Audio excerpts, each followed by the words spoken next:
بلاش دي.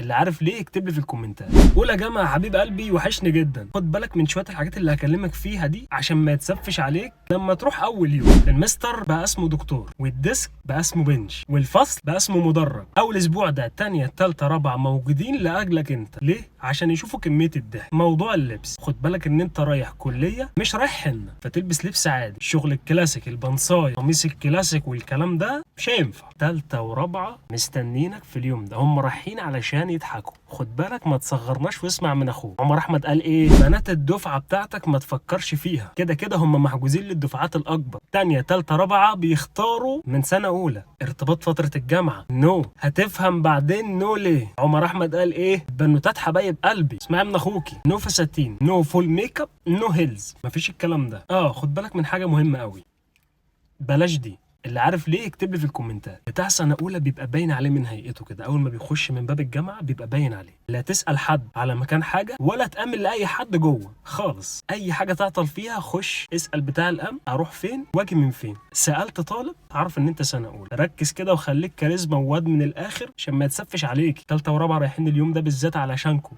والله العظيم انا اكتشفت ده بعدين لما تخش الجدول بتاعك تاخده صوره بالتليفون، او هتلاقي الجدول على صفحه الجامعه. اوعى تكتبه، اوعى. عمر احمد قال لك ايه؟ قال لك انك هتلاقي مشاكل كتيره في جروب الجامعه او في جروب الدفعه بالذات. ناس داخله تشقط ناس داخله تتخانق مع ناس ما تعرفهاش، فيما بعد هيبقوا اقوى عيله واقوى اصحاب. وركز في كلامي كويس. عايز اقول لك ان الفتره اللي انت داخلها دي احلى ايام حياتك. اول شهر هتتعب وهتعاني لغايه ما تستقر وتاخد على المكان، بعد كده هتبقى الدنيا معاك في اللذيذ جدا. حاول تصاحب بتوع ثالثه ورابعه فيما بعد. هبقول لك ليه في الفيديوهات اللي جايه. لو احتجت اي حاجه خش ابعت لي على الانستا.